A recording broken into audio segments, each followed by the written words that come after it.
कृष्ण भक्ताय तद्भक्ताय वंशाकल्पतरुभ्यश्च कृपासिन्धुभ्येव पतितानां पावनेभ्यो वैष्णवेभ्यो नमो कृष्णपदाय कृष्णकृष्णाय भूतले श्रीमते भक्तिवेदान्त स्वामिनिति नामिने।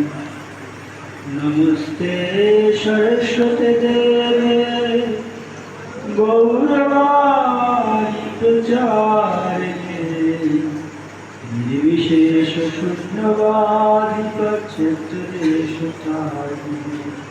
जय श्री कृष्ण चैतन्य प्रभु नित्यानंद श्री अद्वैत गदाधर श्रीवासदि गौर भक्तवृंद।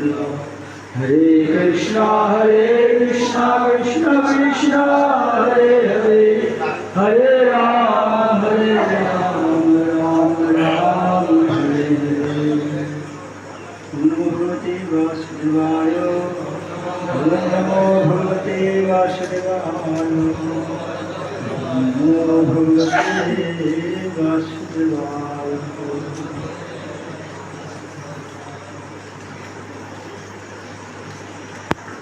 तो शिल प्रभु एक बार शिल भक्ति सिद्धांत सरस्वती ठाकुर प्रभुपाद বৃন্দাবনে রাধা কুণ্ডের তীরে রঘুনাথ দাস গোস্বামীর সমাধি মন্দিরে বসে সরস্বতী ঠাকুর প্রভুপাদ ভাগবত কথা বলছিলেন। আর সেখানে ভক্তিবেদান্ত স্বামী শিল প্রভুপাদ সহ আরো অনেক শিষ্যরা ছিলেন সরস্বতী ঠাকুর প্রভুপাদ।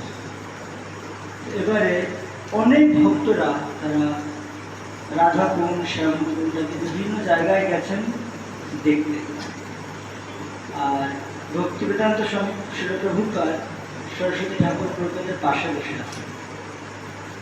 এবারে সবাই যখন এই স্থানগুলো দর্শন করে ফিরে আসলেন, এবারে সরস্বতী ঠাকুর প্রভুপাদ জিজ্ঞাসা করছেন তোমরা কি দেখতে পারো? তো তখন সবাই বিভিন্ন কিছু বলছেন, আমরা রাধাকুণ্ড দেখলাম, শ্যামকুণ্ড দেখলাম।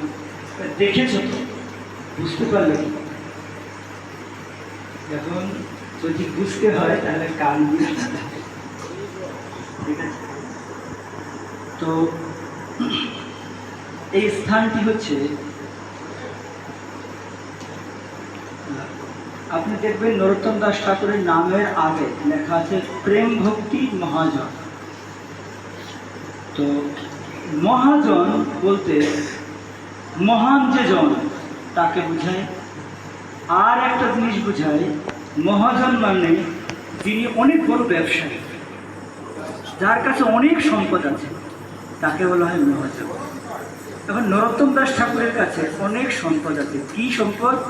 প্রেম ভক্তির মহাজন, যার কাছে প্রেম ভক্তির যিনি হচ্ছেন মহান জন, যার কাছে প্রেম ভক্তি প্রচুর মাত্রায় আছে। তো দেখুন, বিশেষত্ব হচ্ছে এই স্থানটি, যখন আমরা গতকালকে বলছিলাম নরোত্তম দাস ঠাকুর যখন বৃন্দাবন থেকে ফিরে আসলেন, তখন তিনি এখানে এই মন্দিরগুলো স্থাপনা করেন এবং বিগ্রহগুলোকে বসান। যদিও সেই বিগ্রহগুলো এখানে এখন নেই। তো ওই সময় তার এই নরোত্তম দাস ঠাকুরের কীর্তনে পঞ্চতত্ত্ব সহ সবাই এসে উপস্থিত হন। বলা হয় সপার্ষদ এসে উপস্থিত হন। এই উপস্থিতিতে নরোত্তম দাস ঠাকুরের এই বাড়ির নাম রাখেন গৌরাঙ্গ বাড়ি। কেন? চৈতন্য মহাপ্রভু এখানে উপস্থিত হয়েছিলেন বলে স্থানের নাম রাখেন গৌরাঙ্গ বাড়ি। তো নরোত্তম দাস ঠাকুর তাদের একদম পিতৃভিটা সহ সবাই এখানে থাকতেন। আর আমরা যে গতকালকে গেছিলাম ভজনস্থলীতে, ওখানে উনি ভজন করতেন। আসলে রঘুনাথ দাস গোস্বামীকে, যেটা চৈতন্য মহাপ্রভু বলছেন যে মর্কট বৈরাগ্য না দেখাইও লোক দেখাইয়া, না করিও লোক দেখাইয়া যথাযোগ্য বিষয় ভুঞ্জ অনাসক্ত। নরোত্তম দাস ঠাকুর মহাশয় উনি এর দ্বারা যুক্ত ছিলেন না। এর পরে আর একটা লাইন বলছেন মহাপ্রভু, অন্তরে নিষ্ঠা করো বাহ্যে লোক ব্যবহার, অচিরত কৃষ্ণ তোমায় করিবেন। নরোত্তম দাস ঠাকুর উনি এই প্রত্যেকটা লাইনেরই মূর্ত প্রকাশ। উনি যখন এখানে আসলেন তার আগে আমরা যেহেতু নিষ্ঠা ক্যাম্প করছি, নিষ্ঠা ক্যাম্পে একটা কাউন্সিলর চলতেই থাকে, হ্যাঁ না? আমরা দেখবো নরোত্তম দাস ঠাকুরের এটা কত উন্নত মাত্রায় ছিল তার। যদিও আপনি জানেন নরোত্তম দাস ঠাকুরের গুরুদেব কে ছিলেন? শ্যামানন্দ প্রভুর গুরুদেব কে ছিলেন? হৃদয় চৈতন্য প্রভু। শ্রীনিবাস আচার্যের গুরুদেব কে ছিলেন জানেন কি?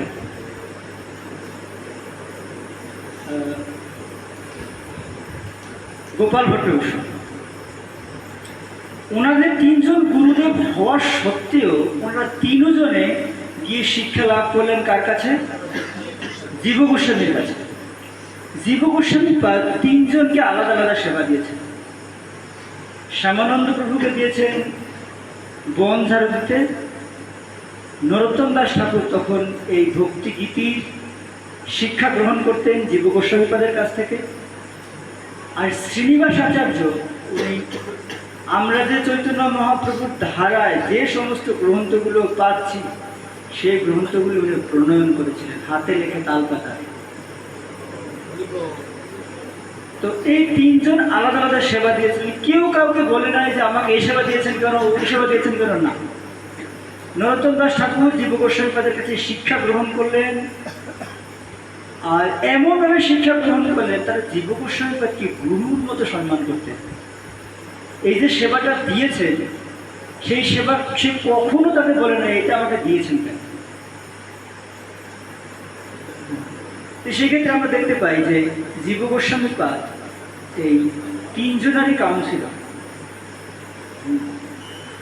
এখন যখন আমরা গতকালকে বলছিলাম যে কৃষ্ণ যখন বৃন্দাবনে ছিলেন আর বৃন্দাবন থেকে এই সমস্ত গোপীরা কিভাবে কৃষ্ণকে স্মরণ করতেন সেটা নরোত্তম দাস ঠাকুর ভজনস্থলীতে লিখেছিলেন, আমরা কালকে বলেছিলাম। আর নরোত্তম দাস ঠাকুর উনি এখানেও লিখতেন, ভজনস্থলীতেও লিখতেন, কখনো পদ্মার পাড়ে উনি লিখতেন, ওই গীতিগুলোকে উনি লিখতেন। তা আজকে এই কি বলে আমরা তো গতকালকে বলছিলাম এখানে যখন উনি বিগ্রহগুলো স্থাপনা করেন তখন এই পঞ্চলত সবাই আসেন আর এত নৃত্য কীর্তন হয়, মানে এক একজন মনে করছেন যে আমি যদি না আসি এখানে তাহলে আমি মিস করব। তাই সপার্শ্বরে এসে উপস্থিত হন, শুধু পঞ্চতত্ত্ব না, এসে উপস্থিত হন আবার তারা এখান থেকে চলে যান। তাই এই স্থানটা কোনো অনন্য অসাধারণ স্থান না, মানে শুধু অসাধারণ স্থান না, তার থেকে অসাধারণ এই স্থান। তো এখানে একদিন নরোত্তম দাস ঠাকুর উনি স্নান করে আসার পরে যখন ভজন করে এসে এখানে উনি এসে বসেছেন এই বিগ্রহগুলোকে সেবা করার জন্য, তখন মধ্যাহ্ন প্রভাব মানে মধ্যাহ্নকাল চলছে, মানে দুপুরবেলা। তো এই যে দুপুরবেলা হঠাৎ করে তার মনে হয়েছে কি যে অক্রূর যখন বৃন্দাবনে আসলেন আর কৃষ্ণকে নিয়ে চলে গেলেন, হঠাৎ তার মনে হয়েছে যে কৃষ্ণকে বৃন্দাবন থেকে নিয়ে যাওয়া হয়েছে। আর উনি তখন একটা ভজন লিখছেন, উনি লিখছেন কবে কৃষ্ণ, মানে উনি ভজনটা লিখছেন উনি ওইটা দেখে না, সমস্ত ব্রজবাসীরা যখন কৃষ্ণকে নিয়ে যান তখন তাদের যে বিরহ, তারা যেভাবে ছিলেন, গাভীগুলো যেভাবে ছিল, ধুলো মানে এই ব্রজ রথ যেভাবে ছিল, ব্রজের তিন প্রসিদ্ধ রেণু, বেণু আর ধেনু।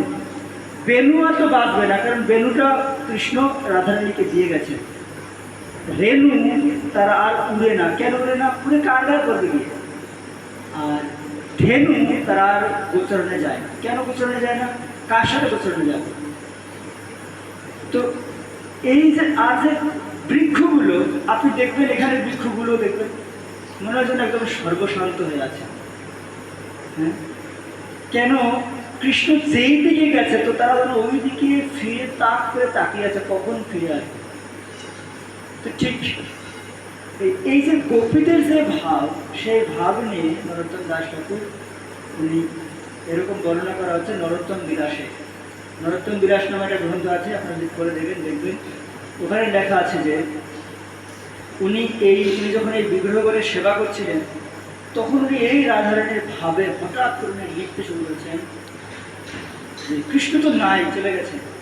তখন রাধারানী মনে মনে ভাবছেন, কবে কৃষ্ণ ধন পাব, হিয়ার মাঝারে থুব, জুড়াইব তপিত করা, সাজাইয়া দিব হিয়া, বসাইব প্রাণপ্রিয়া, নিরখিব সে চন্দ্র গয়া। আপনি বুঝতে পেরেছেন কি লিখেছে? উনি বলছেন কৃষ্ণ কোনো ব্যক্তি না রাধারানীর কাছে বা গোপীদের কাছে, কৃষ্ণ হচ্ছে ধন। ধন যদি হারিয়ে যায় তাহলে তাদের ইচ্ছা থাকে আমি যদি আবার পরিশ্রম করি ধন আবার পাবো।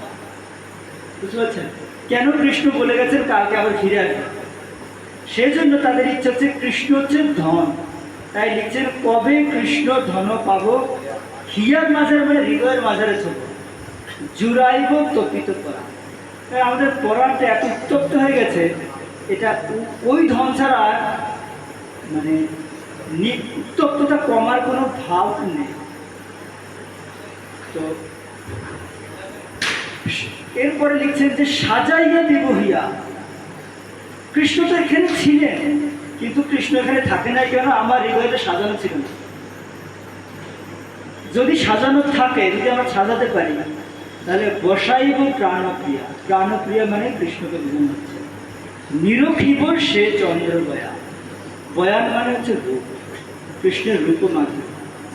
নিরখিব সে চন্দ্র বয়া।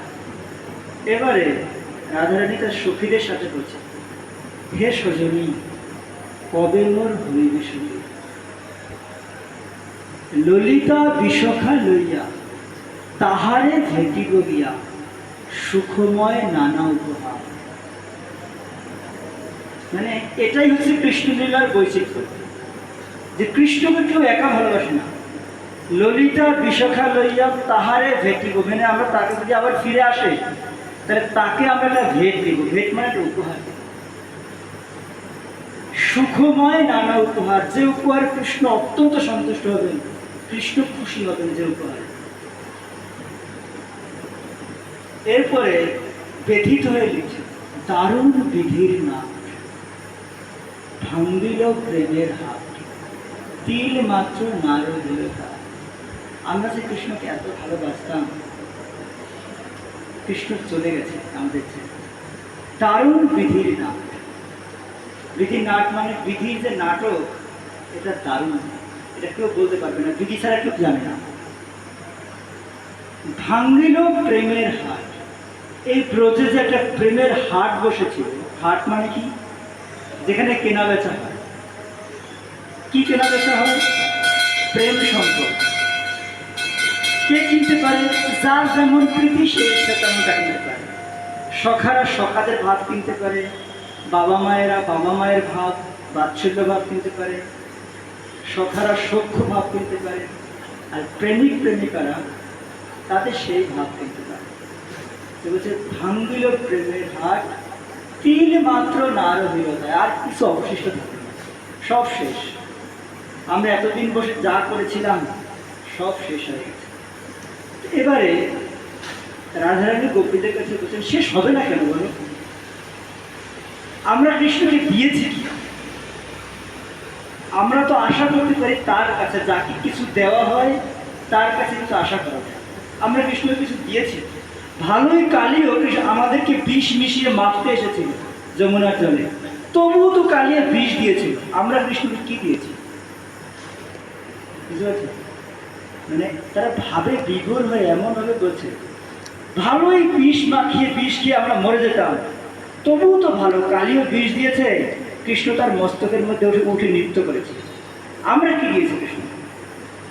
বারবার কৃষ্ণ আমাদেরকে বিপদের সময় বাঁচিয়েছে, আর আমরা তাদের কাছ থেকে শুধু সুরক্ষাই নিয়েছি, আমরা কি দিয়েছি? তো সেই জন্য ওরা বলছেন যে কহে নরোত্তম দাস কি মোর জীবনে আস সারি গেলা ব্রজেন্দ্র। নরোত্তম দাস ঠাকুর বলছেন আর আমার জীবনের কিছু আশা নেই, ব্রজেন্দ্র কুমার ছেড়েই যখন গেল। তার মানে নরোত্তম দাস ঠাকুর এই স্থানে বসে মানত এমন ভাবে ছিলেন কেউ বৃন্দাবনের থেকেও ভালো থাকতে পারে না, কিন্তু উনি এখানে ছিলেন, সম্পূর্ণ সমগ্র বৃন্দাবনটাকে উনি এখানে রেখেছিলেন এই স্থানটাকে। এই জন্য এটাকে গৌরঙ্গ বাড়ি বলা হয় না, এটাকে অভিন্ন ব্রজ বলি, মানে 84 কোষ বৃন্দাবনও বলা হয়। তো সেই জন্য আমরা এখানে রয়েছি, মানে গৌরঙ্গ বাড়িতে না, বৃন্দাবনে আছি। শিল প্রভুপাদ কি সঙ্গীত গৌর ভক্তবৃন্দ কি জয়, নরোত্তম দাস ঠাকুর মহাশয় কি, লোকনাথ স্বামী মহাশয় কি, শ্রী রাম রূপাল কি, নিতাই গৌর শীতলক্রম মন্দির।